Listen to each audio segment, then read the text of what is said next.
বাজ করবা না, শুধু বাইরে দিয়ে ঘুরবা আর টাইমলি বাসায় এসে খাবা, সেটা তো ওইভাবে চলতে পারে না। আমার হাজবেন্ড এত কষ্ট করে ইনকাম করে আর সেই টাকার খাবার তুমি এইভাবে নষ্ট করবা, সেটা আর আমি হতে দিব না। এই বয়ফ্রেন্ড হিসেবে তুমি আমার জন্য কি করছো? হ্যাঁ, জীবনে কোনো একটা গিফট কিনে দিছো? কোথায় যাচ্ছিস? কোথায় আর যাবে আব্বা, এই নিয়ে 10 বার তো বাসা থেকে বের হইলো। ওই যে কথায় আছে না, মোল্লার দৌড় মসজিদ পর্যন্ত, ঘুরে ফিরে আবার এই বাসায় ফেরত আসতে হবে। বাইরে তো থাকার কোনো জায়গা নেই। এবার এসে কোনো লাভ নাই কিন্তু। রাকিব, বাবা তুই কোথায় যাচ্ছিস? তোমরা সবাই ভালো থেকো। আমি এই বাড়ি ছেড়ে চলে গেছি। যদি বেঁচে থাকি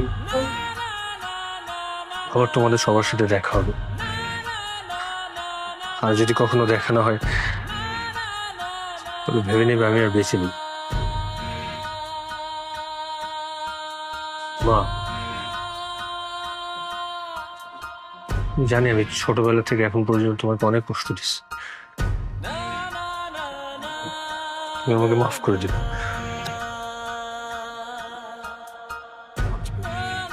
এই তুমি কোথায় যাচ্ছ? দাঁড়াও এখানে। আব্বা, রুমে কি রেস্ট নেন, এসব দেখলে আরো মাথা ব্যথা বাড়বে। এই রুমে আসো। What is wrong? What do you wish?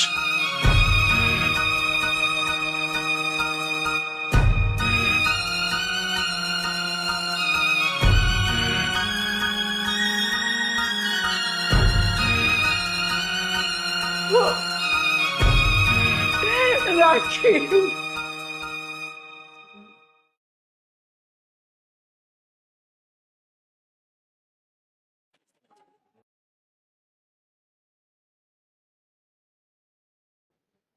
Excuse me,